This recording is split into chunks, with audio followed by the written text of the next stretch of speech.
నమస్తే. ఇన్నాళ్ళు నన్ను సపోర్ట్ చేస్తూ, ఎంకరేజ్ చేస్తూ మీ ప్రేమని నాకు అందిస్తున్న ప్రతి ఒక్కరికి కృతజ్ఞతలు.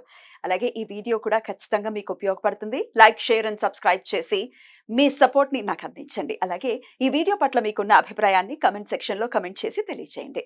ఇప్పుడు వీడియోని చూద్దాం. నమస్తే. Welcome to our channel. నేను పద్మిని. ప్రస్తుతం మనతో పాటు ప్రముఖ ఆధ్యాత్మికవేత్త, వాస్తు జ్యోతిష పండితులు శేషగిరిరావు గారు ఉన్నారు. మాట్లాడదాం. నమస్కారం అండి. బాగున్నారా? మే 1వ తారీఖు గురువు మారబోతున్నారు. సహజ లాభస్థానంలోకి వెళ్ళబోతున్నారు, వృషభ రాశిలోకి. సో మరి గురువు ఇచ్చేటటువంటి ఈ సంవత్సర కాలం పాటు కూడా ఎట్లాంటి ఫలితాలను ఇవ్వబోతున్నారు ద్వాదశ రాశుల వాళ్ళకి? అలాగే నర్మదా పుష్కరాలు కూడా మొదలు కాబోతున్నాయి. ఆయన మారినప్పుడు ఖచ్చితంగా పుష్కరం అనేది వస్తుంది. ఇది అందరికీ తెలిసినటువంటి విషయమే. సరే, ఇక ఈ గురువు ఇచ్చేటటువంటి ఫలితాలని ఒక్కసారి మీ ద్వారా. రైట్. తప్పకుండా గురుడు ఎక్కువ శాతం మందికి మంచిగా చేస్తాడని ఆశిద్దాము. సరే, ఒకవేళ ఎవరికైనా నెగిటివ్ ఉంటే ఆ నెగిటివ్ ఏంటి, ఏ కోణాలు అంటే ప్రతి ఒక్క గ్రహం కూడా సేమ్ ఒకటే చెడు చేస్తుందని కాదు. సో ఆయా రాశులు బట్టి వచ్చే చెడు వేరుండొచ్చు, మంచి కూడా వేరుండొచ్చు. సో అలా మనం ఉదాహరణగా చెప్పుకుంటే కనుక కన్యా రాశి కొన్ని విషయాల్లో చెడు ఉన్నా కానీ ఈ గురుడు మారే విషయంలోకి వచ్చేప్పటికి ఏంటంటే అప్పటిదాకా పెళ్లి కాని వాళ్ళకి పెళ్లి అయ్యే అవకాశాలు ఉన్నాయి. మంచి కూడా ఉంది కదా. సో అది ఒక ఉదాహరణ మాత్రమే. ఇలా తర్వాత ఏ రాశికి ఏంటనేది మనం వివరంగా మాట్లాడుకున్నా కానీ ఇక్కడ వచ్చేప్పటికి ఏంటంటే గురుడు మారటం అనేది ఏంటంటే కొద్దిగా మనకి ఏ విషయాల్లో కొంత ఇబ్బంది అంటే ఆయన ఉన్నది సంచారం చేసేదంతా కూడా శత్రువు రాశిలో సంచారం చేయటం అనేది. శుక్రుడు ఆయనకు శత్రువుగా పరిగణించొచ్చా? అంతేగా. ఈయనేమో దేవతల గురువు, ఆయనేమో రాక్షసుల గురువు. సో అందుకని వైరం అలాగే ఉంటది మరి. సో అందుకని ఆ రకంగా ఆయనకి కొద్దిగా అసౌకర్యమైన స్థానం అది. కానీ బేసిక్ గా ఏంటంటే శుభగ్రహాలు ఏంటంటే వాళ్ళు ఎప్పుడు శుభమే చేస్తారు అనేది మన నమ్మకం. అంటే మనం వ్యక్తులుగా ఆపాదించుకున్నప్పటికీ కూడా సహజంగా మీరు మంచి వాళ్ళు అనుకోండి, పోలే వాడి కర్మ వాడికైపోతుందని అనుకుంటాం. అదే చెడ్డవాడైతే వాడిని ఎప్పుడు కత్తించి పొడిచేద్దాం అన్నట్టు. ఆ ప్రవృత్తి గురువులో ఉండదు అనేది. చెప్పేది ఏంటంటే వీళ్ళు బేసిక్ గా అక్కడ అసౌకర్యం పాలవ్వచ్చేమో కానీ ఎంతో కొంత మంచి చేయడానికే చూస్తారు, ప్రయత్నిస్తారు. అందుకనే ఈ మూడాలు వచ్చినప్పుడు మనం వాటిని వదిలిపెట్టడం అనేది, అంటే ఆ ముహూర్తాలు వదిలిపెట్టడం ఎందుకంటే వీళ్ళిద్దరు బేసిక్ గా శుభగ్రహాలు. రాక్షసు గురువు రాక్షసుడైనా ఆ రాక్షసులందరికీ మంచిగా ఆకాంక్షిస్తాడు కదా. మరి ఈ దేవతల గురువు దేవతలందరికీ మంచిగా ఆకాంక్షిస్తాడు కదా. సో బేసిక్ గా వీళ్ళిద్దరు కూడా మరి విద్యా సంపన్నులు కాబట్టి ఖచ్చితంగా విద్య ఎవరికైతే ఉంటుందో దానికి ఎంతో కొంత బ్రెయిన్ కూడా ఉంటుంది. తప్పకుండా. అయితే వృషభ రాశిలోకి మళ్ళీ గురువు గారు రావడానికి 12 ఏళ్ళు పడుతుంది. మళ్ళీ అంతేగా 12 years పడుతుంది. సో 12 years కి ఒకసారి మాత్రమే ఈ ప్రిడిక్షన్. అంతే. ఇప్పుడున్నటువంటి గ్రహస్థితి రీత్యా ఇచ్చేటటువంటి ప్రొడిక్షన్ అలా కూడా కన్సిడర్ చేయొచ్చు. అంతేగా మళ్ళీ ఇది మళ్ళీ మారిపోతాడు కదా, తర్వాత మళ్ళీ మారిపోతాడు. మళ్ళీ మిథున నెక్స్ట్ ఇయర్ మిథునంలోకి వెళ్తారు. ఇట్లా 12 years పడుతుంది మళ్ళీ వృషభంలోకి రావాలి. రైట్ అండి. సో మరి గురువు ఇచ్చేటటువంటి ఫలితాలను ఒకసారి తెలుసుకుందాం. అలాగే ఇంకొక చిన్న విషయము, ఆల్రెడీ గ్రహచారంలో కూడా ఒకవేళ వృషభ రాశిలోనే వాళ్ళకి, అంటే జన్మ జాతకంలో వృషభ రాశిలోనే గురువు ఉండి మళ్ళీ గోచారం కూడా కలిస్తే ఎట్లాంటి ఇంపాక్ట్ ఉంటుంది? సాధారణంగా ఎక్కువ శాతం అయితే మంచి ఫలితాలు ఉంటాయని చెప్పడం అనేది కూడా జరుగుతుంది. ఎందుకంటే మన జన్మ రాశిని, కాకపోతే అలాంటి ఎప్పుడు ఇబ్బంది ఉంటుంది అంటే కనుక ఎవరికైనా సరే ఒక మారక దశలు కానీ అలాంటివి వచ్చినప్పుడు మాత్రం కొద్దిగా ఇబ్బంది ఉంటుంది. సో అలా మినాయిస్తే కనుక ఎక్కువ శాతం ఎప్పుడు కూడా మన జన్మగ్రహాన్ని గోచార గ్రహం వచ్చి టచ్ చేసినప్పుడు ఖచ్చితంగా ఎక్కువ శాతం అయితే మంచి ఫలితాలే ఉంటాయి. సో వృషభ రాశి వారికి ప్రత్యేకించి వృషభ రాశికి కాకుండా వాళ్ళకి జాతకాలు తెలిసి వాళ్ళకి వృషభంలో గురుడు ఉన్నవాళ్ళు. అదే అంటున్నా. ఇప్పుడు వృషభ రాశి వాళ్ళకే కదా జన్మ జాతకంలో వాళ్ళకి తెలిస్తే కనుక ఖచ్చితంగా వాళ్ళకి ఇంకొద్దిగా మోరల్ సపోర్ట్ ఇచ్చినట్టు. అయితే వక్రగతి కూడా ఏమైనా ఉందండి గురువుకి ఈ సంవత్సరం? తప్పకుండా. అంటే ఇప్పుడు మనం ఒకటి మూడాలు అనేది కూడా ఉంది కాబట్టి గురుడికి మోడ్యం అనేది ఉంది. తర్వాత దాంతో పాటుగా ఇంచుమించుగా అక్టోబర్ కి మధ్య నుంచి వక్రం ఉంటుంది. సో అది ఆ వక్రం వచ్చినప్పుడు మరి ఆటోమేటిక్ గా కొన్ని ఫలితాలు, గురుడు ఇక్కడ మంచి ప్లేస్ లో ఉన్నప్పుడు సంబంధం కుదరచ్చు.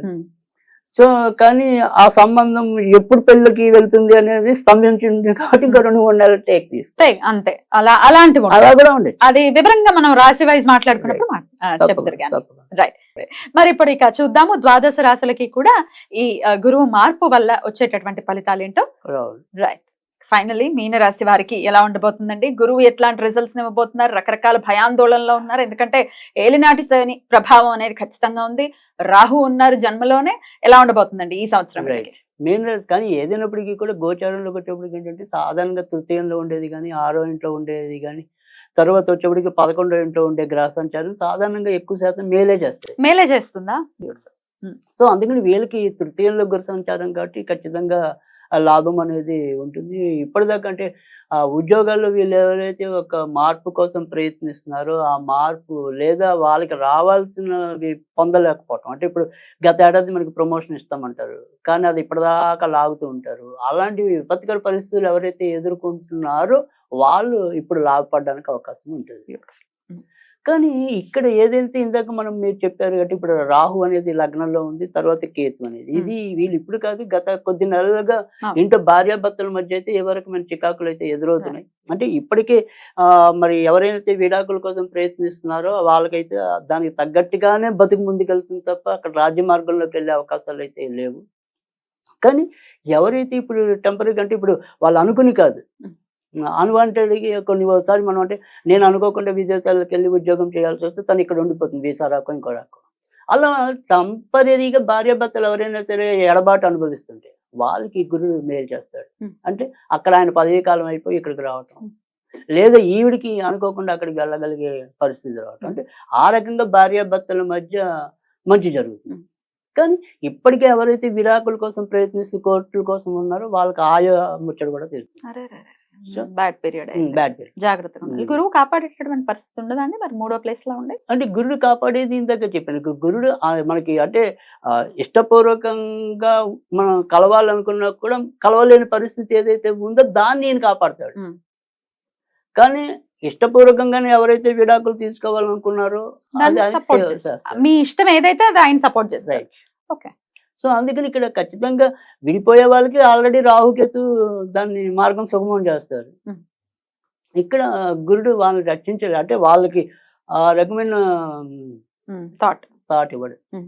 సో మేలు చేయటం అనేది. ఎందుకంటే ఇందాక మనం మిగతా రాసినప్పుడు కూడా చెప్పుకున్నాం, గురుడు అనేవాడు అక్కడ కొంత వృషభ రాశి అనేది ఏదైతే ఉందో శత్రు రాశి అనేది ఉంది కాబట్టి కొన్ని శత్రుత్వాలు ఉంటాయి, కొన్ని మిత్రత్వాలు కూడా ఉంటాయి. ఇంకా డబ్బు విషయంలో మాత్రం ఖచ్చితంగా గత ఏడాదితో పోలిస్తే ఈ ఏడాది ఆర్థికంగా కొంత ఎదుగుతారు వీళ్ళు. తర్వాత రెండోది వచ్చేప్పటికి ఏంటంటే సంతానం విషయంలో కూడా ఈ ఏడాది వీళ్ళకి కొద్దిగా మంచి ఫలితాలు ఉంటాయి. అంటే వాళ్ళ పరంగా ఏదైనా సరే కొద్దిగా శుభవార్తలు వినటం, లేదా వాళ్ళ అభ్యున్నత కోసం మనం చేసే ప్రయత్నం ఏదైతే ఉంటుందో అది సానుకూలం అవటం, అలాంటివన్నీ కూడా కొద్దిగా త్వరితగతిగా పూర్తవటం అనేది ఉంటుంది. మరి వీరు చేసుకోవాల్సినటువంటి పరిహారాలు ఏంటండి? రైట్. ఈ ఏడాది వీళ్ళు కూడా సాధ్యమైనంత వరకు కూడా ఎక్కువ సుబ్రహ్మణ్య స్వామిని ఎక్కువ ఆరాధించవలసి ఉంటుంది. కనుక ఇక్కడ సుబ్రహ్మణ్య స్వామికి ఏంటంటే మరి మంగళవారం కూడా అన్నము పప్పు నివేదన చేయటం అనేది ఒక పద్ధతి. లేదు అంటే మనం ఇంతకు ముందు కూడా చెప్పుకున్నాం, మంగళవారాలు కొద్దిగా ఎర్ర కందిపప్పు ఏదైనా సరే చెట్టు లేదా మొక్క మొదల్లో వేయటం వల్ల కూడా కొంత మేలు జరుగుతుంది. పచ్చిదే వేసేయచ్చండి, నానబెట్టి వేయాలి ఎట్లా? అవి నానబెట్టి ఎలా వేసేయచ్చు, అలా వేసేయటమే. ఇంకా ఏదైనా కూడా వాళ్ళకి గనక కుదిరితే గనక దశమహావిద్యలు అనేది అలవాటు ఉంటే గనక కమలాత్మికాన్ని పూజిస్తే మనకు చాలా ఎక్సలెంట్ రిజల్ట్స్ అయితే గనక వీళ్ళకి ఈ ఏడాది రావటం అనేది ఉంటుంది. లక్ష్మి కమలాత్మిక ఇంకొక రూపంలో. రైట్.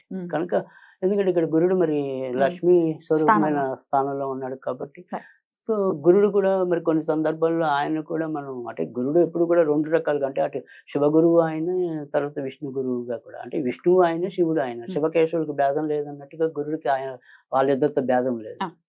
సో అందుకని ఆ రకంగా కనుక కమలాత్మికాన్ని పూజిస్తే కనుక చాలా చక్కటి మంచి ఫలితాలు రావడానికి ఉంటుంది. అలా మంచి ఫలితాలే రావాలి, ప్రత్యేకించి మీనరాశి వారికి. ఎందుకంటే ఒక ఎంత స్ట్రగుల్, చాలా గత ఏడాది అంతే కనుక ఎక్కువ ఇబ్బంది పడుతున్నారు. ఏవో రకమైన చర్మ అంటే లగ్నంలో రావు ఉండటం వల్ల కొంతమందికి చర్మ రోగాలు లేదా ఎప్పటికీ కూడా దురదలు ఇలాంటివన్నీ బయటపడాలి వీళ్ళు.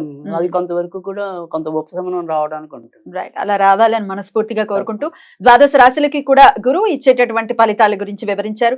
12 ఏళ్లకు ఒక్కసారి మాత్రమే గురువు వృషభ రాశిలో ఉంటారు కాబట్టి దాని వృషభ రాశి నుంచి రిజల్ట్స్ ని ప్రిడిక్షన్స్ రూపంలో తెలియజేయడం జరిగింది. Thank you so very much sir. నమస్తే.